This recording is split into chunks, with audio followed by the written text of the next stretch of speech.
Hey guys, Lady Sky here. If you came here from my other channel, thank you for taking the time to check out this one. And if you're new, welcome. We're here to talk about monsters. Not the ones under our beds, but the ones we pass by on the street without so much as a second glance. Some of this may be disturbing, so now is your last chance to click over to a Happy Cat video. The monsters we'll be talking about today may not seem very scary, just don't accept any food or drinks from them, or trust them to give you medical help. First, we have Janine Jones. In October of 1981, Janine worked as a nurse in the Pediatric Intensive Care Unit at Bexar County Hospital, now called Medical Center Hospital, in San Antonio, Texas. There had been rumors going around the workplace about Janine for a while. Many children died very suddenly under her care, many of whom were getting better, or never even had a fatal illness to begin with. Janine's coworkers commonly referred to her shift as the death shift, which, somehow, wasn't a warning sign to those in charge all on its own. At the very least, I'd expect they would look into the matter. Instead, it was dismissed as vicious gossip. Susanna Maldonado approached the pediatric ICU's head nurse with her suspicions and was dismissed as well, at least initially. However, Susanna had done what others hadn't. She'd done her research, and she had the numbers. The head nurse headed to the nursing station and pulled out the census book. She flipped through and determined that Maldonado may indeed have a point. Numbers don't lie. The head nurse, Pat Belko, decided it was necessary to have a talk with the unit's medical director, Dr. James L. Robotham. They agreed there was an investigation needed to happen into the matter. But these investigations wouldn't be conducted by professionals. Instead, they were conducted privately by the hospital staff themselves. As the internal investigation proceeded, children continued to die suddenly and without explanation. Seemingly stable children would stop breathing or have a seizure. Their hearts would beat irregularly or would halt suddenly. Babies that were pricked with an intravenous needle would start to ooze blood as their clotting mechanisms had inexplicably stopped working. All these incidents happened under Janine. The death shift rumors spread like wildfire. Between the months of May and December 1981, the hospital finally conducted the last of their internal inquiries and determined they had found at least 10 children that had died under Janine's care. They stated, quote, "This association of Nurse Jones with the deaths of the 10 children could be coincidental. However, negligence or wrongdoing cannot be excluded." Well, you're watching this video, so we all know this was no mere coincidence, but let's continue. By the time the report was finally written, Janine had already slipped away. The hospital, it seems, were reluctant to fire Janine. They also didn't want to report it to the police or even the district attorney for fear of facing a lawsuit and bad publicity. However, the doctors in the pediatric ICU didn't want her to remain there either. There was too many unexplained incidents, so instead of firing her, they moved all the licensed vocational nurses, this included Janine, out of the pediatric ward under the guise of bringing in more experienced nurses. The nurses, including Janine, received good job recommendations and were offered jobs in other areas of the hospital. Janine declined and just quit her job on March 17, 1982. The incidents never happened after Janine left. Janine was not finished, though, and took another job with a pediatrician named Dr. Kathleen Holland in Caryville. During the course of only 31 days, Holland Jones's patients had 8 medical emergencies, all of them separate from one another. One young girl, only a little over a year old, died. Janine ended up leaving, and once more, the incidents ceased. This time, however, action was taken. Unlike in Bexar County Hospital, people took notice and took the appropriate course of action. In 1984, Janine was convicted of murder and injury to a child. The exact number of her victims remains unknown, as Bexar County Hospital supposedly misplaced and then later intentionally destroyed records of Janine's activities to prevent further litigation after Janine's first conviction. She was sentenced to 99 years with triple credit and mandatory release set for March 1st, 2018. So far, she may live to see the light of day again, as she is still alive at age 67. Our next monster is Lydia Sherman, also known as the Derby Poisoner, America's Queen Killer, the Poison Fiend, and the modern-day Lucretia Borgia.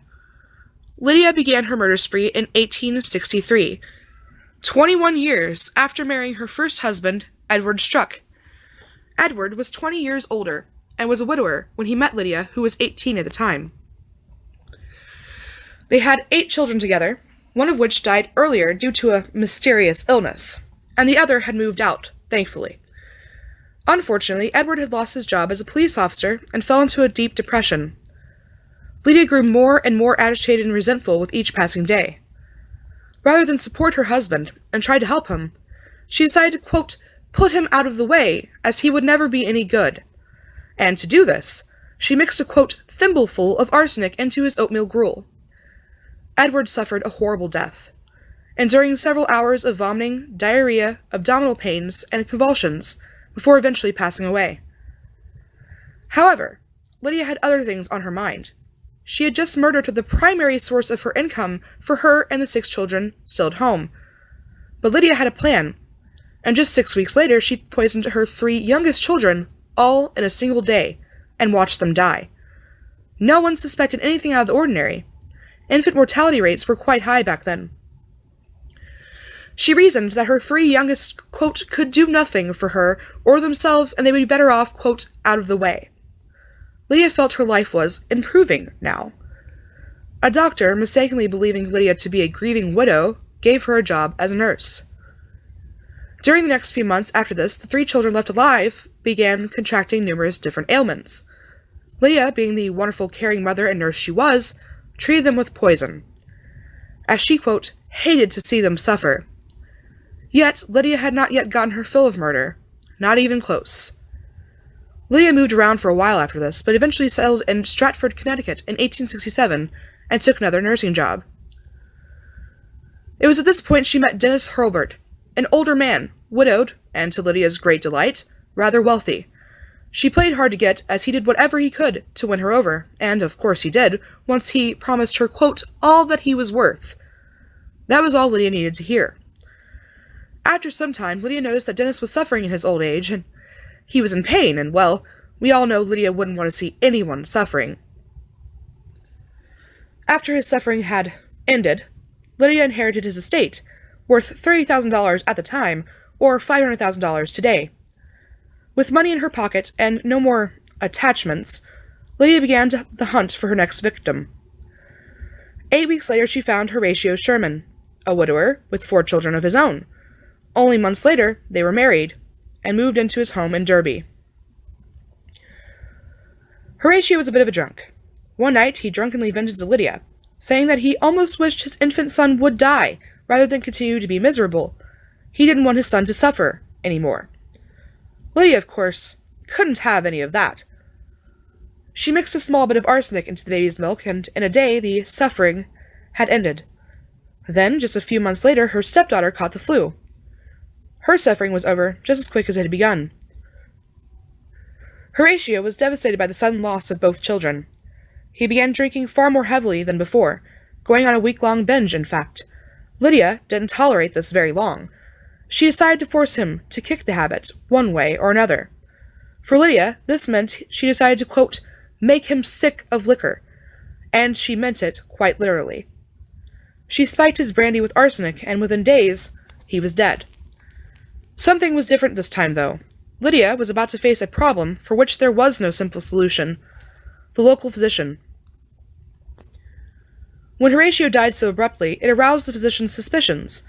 He ordered an autopsy to be performed and discovered arsenic. It was then that he ordered the bodies of the Sherman children be exhumed along with Dennis Hurlburt.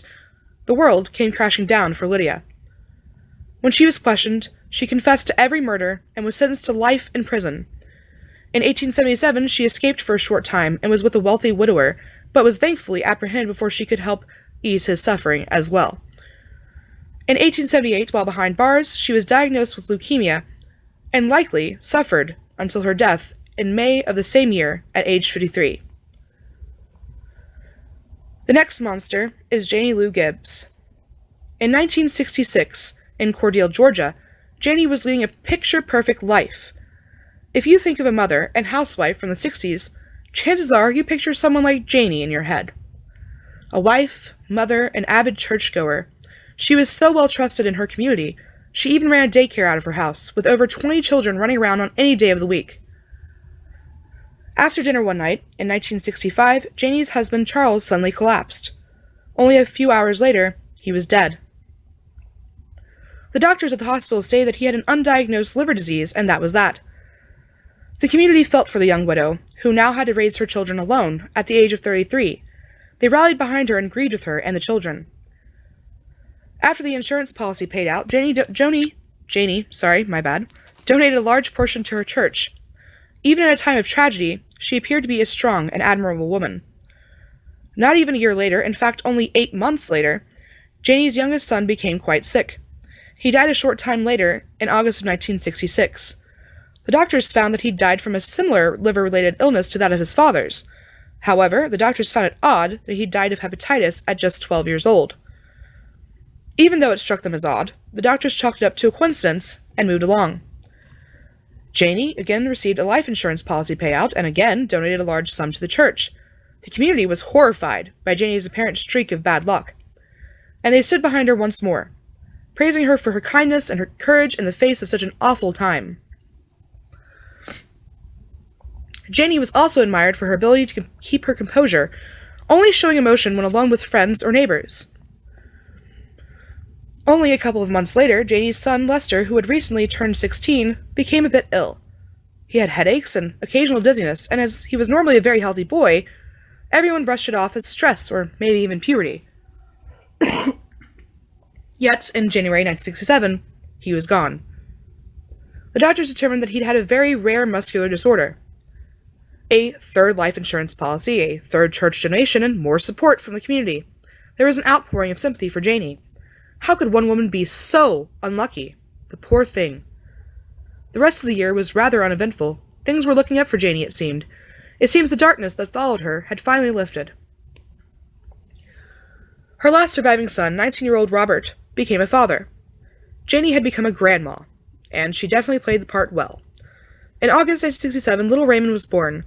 Janie doted on him. Robert and his girlfriend lived with Janie, so she got to help out with Raymond anytime she wanted.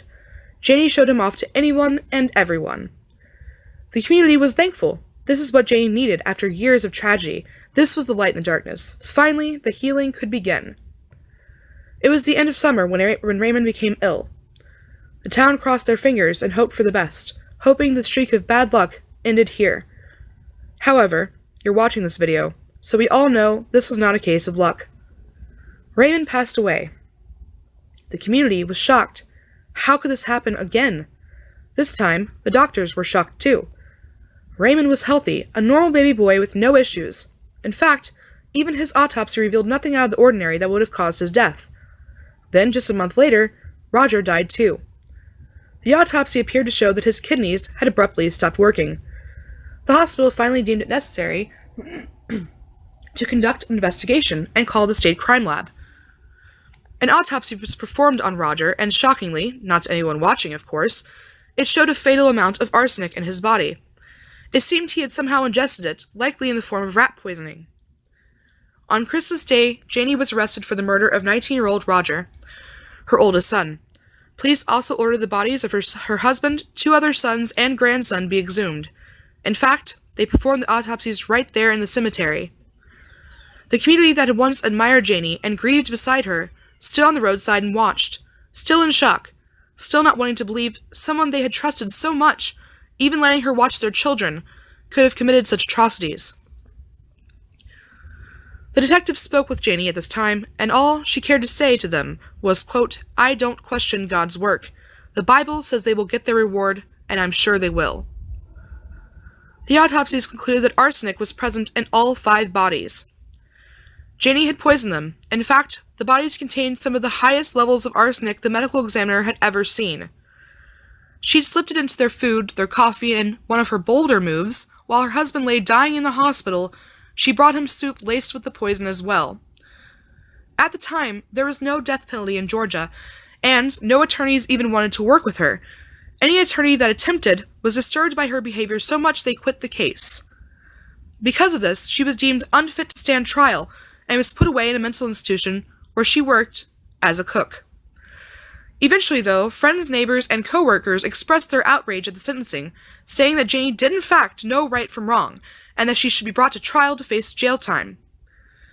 A chaplain that worked at the mental institution where Janie was held seemed to agree. Apparently, the cops agreed as well, as she was eventually charged with murder and sentenced to 5 life sentences. She was locked away until 1999, when she was diagnosed with Parkinson's disease. They released her to her sister on medical reprieve. She was confined to a wheelchair and put in a nursing home. There, she died, quite alone, in February 2010. Our final monster today is Anna Marie Hahn, also known as Marie Felser, Marie Fisher, Arsenic Anna, the Blonde Borgia, and Angel of Mercy. Anna didn't have the best life growing up. Being the youngest of 12 children, her parents didn't have the time or money to give each child the care they needed. Not to say they didn't work hard, but parenting 12 children is no easy task. As Anna got older, she found other ways to make up for this lack of attention. At 22, she became pregnant, and soon gave birth to her only child, Oscar. The father is unknown, but she told anyone that would listen that he was the product of an affair with a Viennese physician. This was later determined to be a lie, as there was no physician with that name. Her parents were horrified that their young daughter had had a child out of wedlock and shipped her off to America. She left Germany in 1929 and moved all the way to Cincinnati, Ohio, reluctantly leaving Oscar with his grandparents. Not long after she arrived, she met Philip Hahn, another German immigrant. The two quickly married in 1930, and Anna retrieved Oscar from Germany, determined to have a normal family life. They ran 2 bakeries together, and for all intents and purposes seemed to be doing quite well. However, Anna was bored of it all, and unsatisfied with their earnings, so she decided enough was enough. She attempted twice to convince Philip to get a life insurance policy. He refused, but Anna wasn't about to call it quits that easy. Suddenly, Philip became quite ill. His mother urged him to go to the doctor, but Anna didn't want that. She seemed to brush it off. Luckily, he went anyway and survived. However, their business didn't. Now, Anna wasn't burdened by what she felt was a dead-end job, though she was burdened by her increasing pile of debt. Apparently, Anna had a gambling problem. To alleviate this, Anna applied for a job as a live-in attendant for elderly men. Even though she had no experience in the area, she seemed fit enough for the job and was hired. Ernest Koch, also known as Ernst Kohler, was her first assignment. He was in seemingly good health and got around quite well for his age. Yet, in May 1933, he died suddenly. Luckily for Anna, he'd conveniently bequeathed his house to her beforehand. Then there was Albert Parker. Anna had borrowed money from him and written an IOU, but he abruptly died and the IOU was nowhere to be found. Jacob Wagner apparently cared for Anna so much, he called her his niece, at least in the will, where he left her a nice $17,000 after he mysteriously died as well. He also wrote her a check before this, in English script, which Wagner couldn't write. She began caring for George Gesselman, and $15,000 later, he was dead. Then came George Heiss. One day, Anna brought George a big mug of root beer and left him to it. George, however, observed that the flies landing on the mug and drinking from it promptly fell over dead. That was enough for George, who dismissed her from her duties. However, he didn't inform police, and so Anna was free to continue.